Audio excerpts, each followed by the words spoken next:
No pierdan detalle de este tuit, porque pasará a la historia.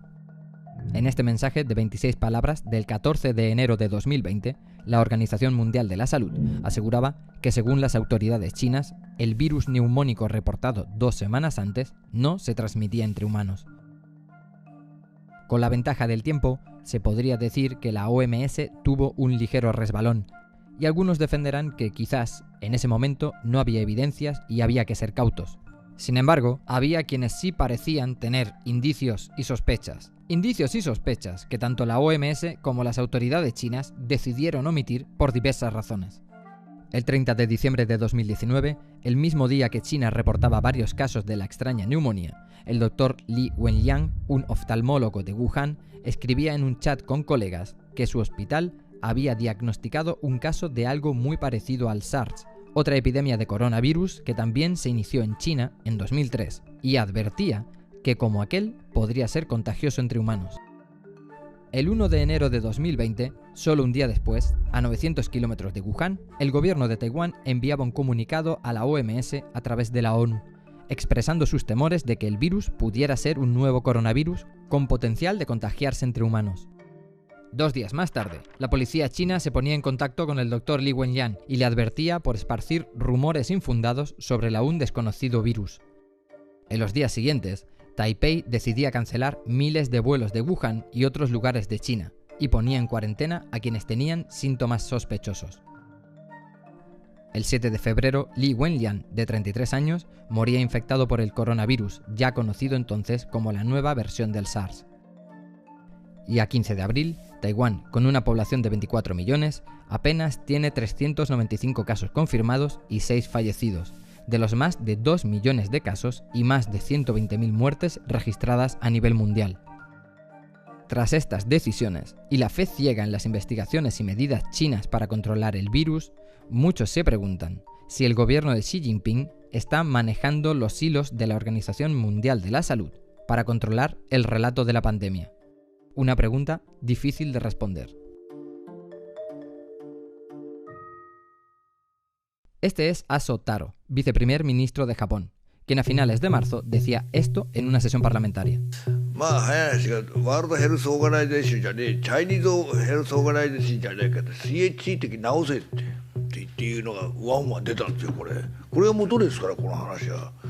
Y obviamente no es el único que está lanzando estos mensajes.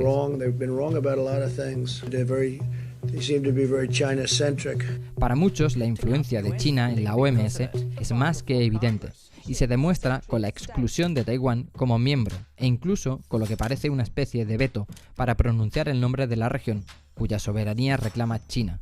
Y para todos estos, una muestra es lo que ocurrió en esta entrevista de un medio hongkonés a uno de los principales epidemiólogos del organismo, que fue preguntado por Taiwán. WHO considered Taiwan's membership.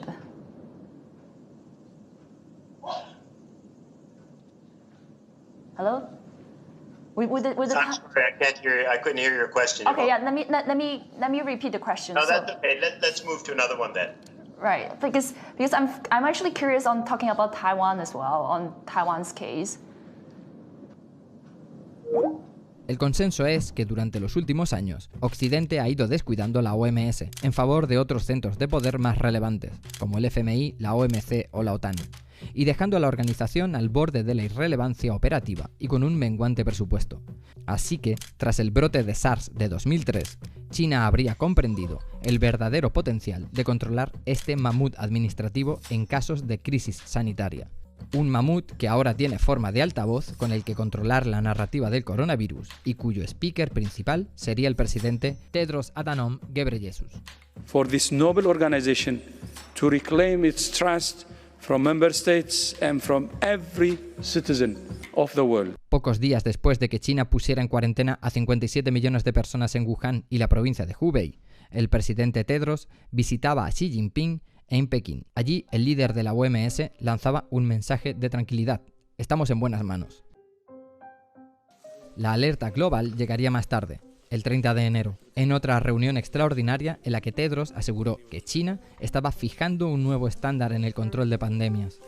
The Chinese government is to be congratulated for the extraordinary measures it has taken to contain the outbreak. Sin embargo, el primer equipo de la OMS al que se permitió acceder al terreno y con limitaciones tendría que esperar hasta el 13 de febrero. 2 semanas más tarde, Tedros se mantenía inamovible en su discurso. The steps China has taken to contain the outbreak at its source appear to have bought the world time. Pero la OMS tuvo que declarar la pandemia el 11 de marzo, cuando ya sumaba más de 120.000 contagios, 4.500 muertes y 114 países afectados. Y con el mundo contagiándose a toda velocidad, Tedros pedía mirar a Wuhan como símbolo de esperanza. Wuhan provides hope for the rest of the world, that even the most severe situation can be turned around. Para valorar el incierto alcance de la influencia china en la OMS, es fundamental entender cómo se financia la organización. Para empezar, no depende económicamente de China, cuyas contribuciones apenas rondan los 90 millones de euros, menos del 10% de lo que pone Estados Unidos. De hecho, las aportaciones estatutarias de los 194 países miembros de la ONU tan solo cubren un quinto de los gastos del ente multilateral, cuyo presupuesto operativo para 2020-2021 ronda los 5.000 millones de dólares. El resto se financia a través de organismos privados, fundaciones filantrópicas y ONGs. Las cuentas están tan descalabradas que en el ejercicio 2012-2013, la Fundación Bill y Melinda Gates fue su principal donante por encima de Estados Unidos. Esto deja al organismo, que cuenta con más de 7.000 empleados en 150 países, muy vulnerable ante los grupos de presión. Y con Estados Unidos en plena retirada del frente global y la Unión Europea enfrascada en sus dramas internos con el Brexit, la imagen de China como posible pilar de la OMS se habría ido fortaleciendo la organización. Pero a pesar de todas estas críticas, la OMS ha impresionado a muchos médicos y profesionales sanitarios por su velocidad y eficacia en la toma de medidas en la crisis del coronavirus.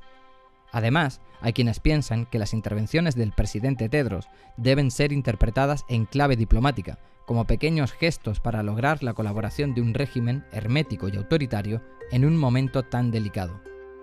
Pero parece que en su estrategia, la OMS pudiera haber acabado mezclando lo político con lo sanitario.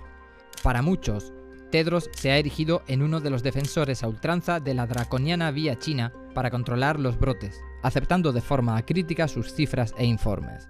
Y ningún ejemplo más sangrante para ilustrar esta peligrosa confusión que el cómo se ignoró las advertencias de 2 fuentes que, de haberse escuchado, podrían haber cambiado el curso de una de las peores crisis de la historia de la humanidad.